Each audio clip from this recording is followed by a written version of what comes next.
Hello, my name is Daniel Lee, and I teach over at San Marino High School. And this is my website here. And so, like, if you go to courses, and then you scroll down to coding and game design, click on that, and put in the password. You scroll on down to Python using Pygame. I'll go ahead and click on that, and you can see that I use the textbook found at Interactive Python. interactivepython.org, and they have a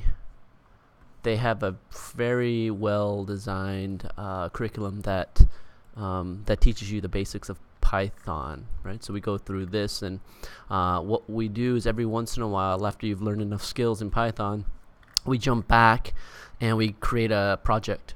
And so the first project is draw something. So if I click on that, you can see a couple of examples from students in my class.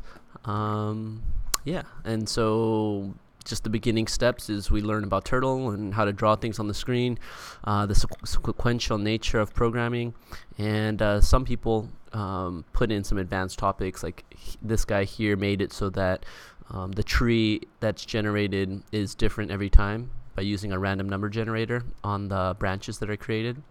And this guy here used a loop with a random pen down to create this effect of a time-lapse video of the sky with Polaris, the North Star, here in the middle. So that's the first project. And then if we scroll on down, we learn a little bit more about Turtle, and we go ahead and put together this this project here. So maybe it's better if I make it smaller. So yeah, how does it work? The turtles are placed onto the starting line, and then there's a ready, set, go. The turtles move forward at random increments until they cross the finish line, and when they do cross the finish line, it says who won. Right?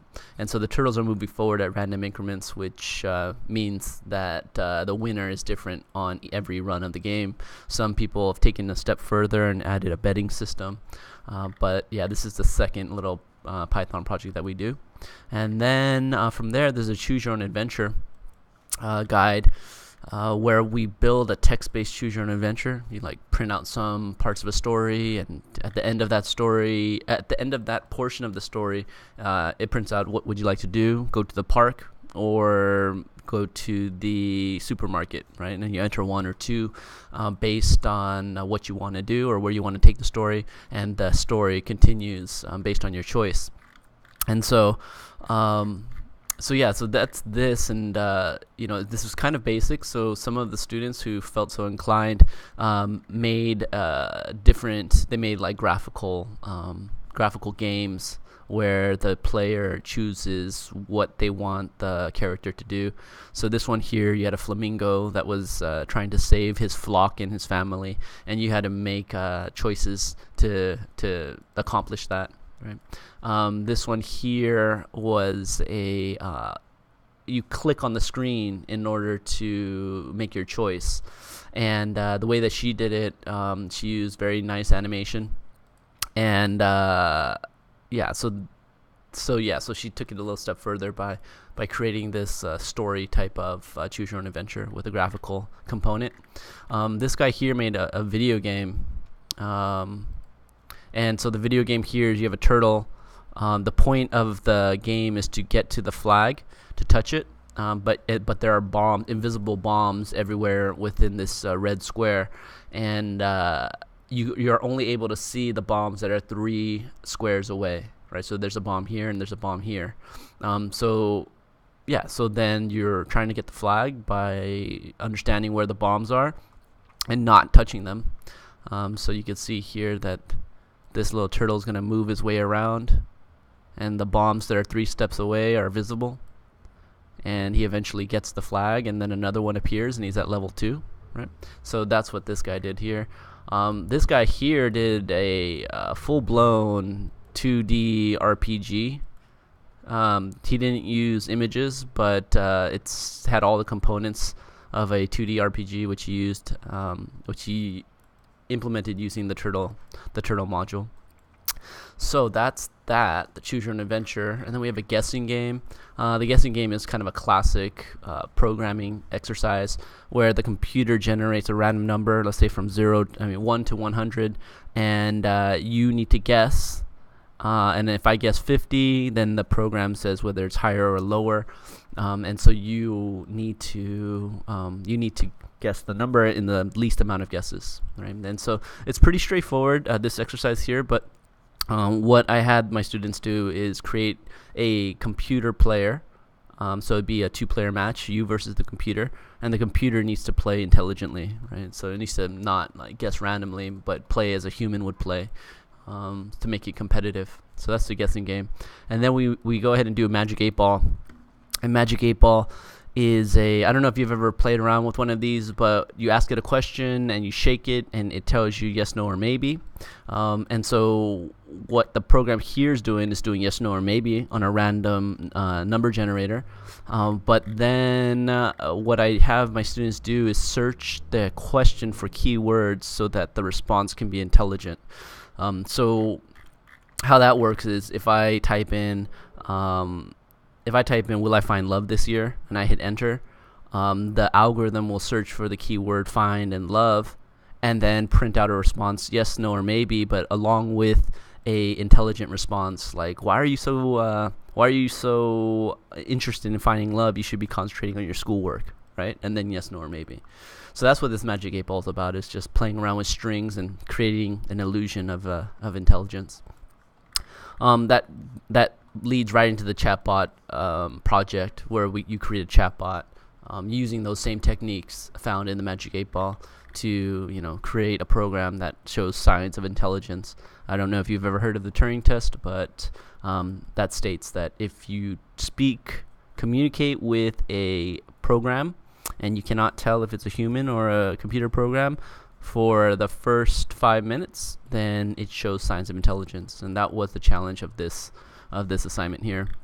And so that's laying down the basics of Python, and once that's all completed, then we move on to the game design portion of the curriculum. We go ahead and create Pong, which is I think one of the first popular games. And so we're using a module called Pygame, and you could see that it's very simple and straightforward, and we're just going ahead and putting together the dynamics and learning about how Pygame works. And so this is what you're going to be building for the beginnings portion. And then we go back to the textbook and view and learn about objects and classes, and then come back to Pong and apply those concepts to our game, and also add a graphical component. So then we get something that's like this. It has an intro screen, has text on the screen, and if I click, then it starts to play. Okay, maybe I can turn that down. But there's also sound effects going on. All right, and you can see there's a countdown here. Okay, so let's see. Is there a countdown here?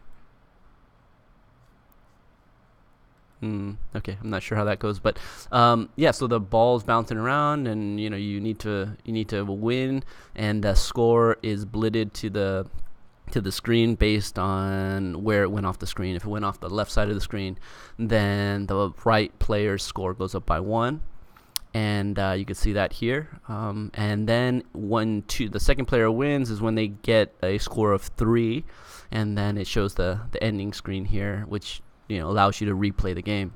So that's how I teach the objects and classes concept to my students. And then what do we do? Okay, we go ahead and take a deeper step forward with Pygame and learn about using groups. And groups allow you to manipulate multiple sprites with one command. And so this doesn't make much sense to you, but here what we have are maybe 70 different pill sprites that you're trying to collect. And if you look at the code, the way that we control all of these pills is just with a single command in Pygame that uses groups, right? And so that's what this assignment here is about. It's about learning the Pygame module, the Pygame library with a little bit more depth. And So then we take it one step further, and we go ahead and have a couple of tutorials with the Raiden, rebuilding Raiden too. And I'm not sure if you've ever played the game, but what you have is a spaceship that's moving in an upward direction, and you have the camera following the spaceship on the X and Y axis, and you have the camera moving in an upward direction at a constant rate, right? So you can see here that the screen is bigger than what is shown, and it follows the plane on the X and Y. On the X axis, and it follows a constant rate, a constant velocity on the Y axis. And so to do that, we need to learn about cameras. And so, yeah, that's what this last one here is about. So we take it one step at a time, building a map, creating a camera, and programming the game. And then finally, I have everyone just kind of design their own game, right? And so if you look here, you could see a couple of examples. This one is a game that 3 of my students put together. You could see that the character here needs to steal a document, and that is outlined in their mission, and they cannot be caught by the guards, right? And the yellow, of course, refers to the extent of their flashlight, and they have, laser detection as well. So this is the goal, is to touch this here, right? So continuing the mission and then move forward, and this group here used help from other students in the art class to build the sprites build the artwork that is put into this game. You could see here that the artwork is not in place because they didn't have time. The auxiliary team didn't have time to create all of the sprites that this 3-man team needed. But they did get enough sprites to have this one looking pretty. Right. So so this is a program that this team has created, and one of these students actually got accepted to the University of Illinois, which is a top 5 computer science program, and he packaged this up and sent it in with his application. And I like to think that helped him be a little bit more competitive amongst the sea of applications. So that's that. These guys here built a shooting game. So it's like 2-player. So you got this player here, you got this player here, and you got to destroy each other. You could see that there is a camera that follows both of them around. They have power-ups. They have little asteroids that they can't touch. You can see here that they have like little options that help them shoot at the enemy that they gain by collecting the power-ups. So this is another example of something that the team here created. These guys here didn't have enough time to make it look very pretty, but they created a Pokemon-style game, like based on my classroom. This is like an outline of my classroom if you come in and take a look. And I'm here, and then those students were the different students in my class, and you could choose different attacks and actions, right, that they customized according to little inside jokes that we had in the class.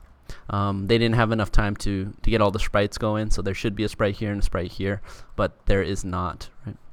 And so this one here is an 8-bit RPG, and you could see that's like a top-down. Whoa. You can see this is like a top-down, and this is the main character. Here's some enemies, and here's a boss. And so the way it works is you need to destroy one of the enemies in order to get the key item, which allows you to open up the chest.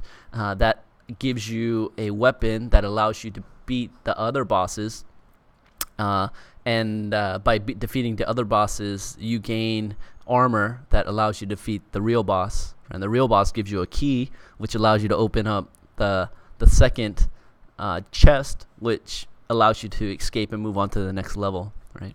So then this game here, when you touch an enemy, this was the attack method. This was the battle scene that he created, where you needed to have your attack at 100% in order to affect the enemy's HP. So you could see there, after he hit the enemy, the attack bar went down to 0 and slowly went back up to 100. he can see it's coming back up to 100, and then he doesn't just spam the attack, right? That prevents the spamming of the attack. So yeah, and then actually this last one was something that one of my students created that was was very high on the fun factor, but maybe he didn't have enough time to make it look pretty and fine tune it, fully. But yeah, this is the end result of the curriculum that possibly you will go through, right?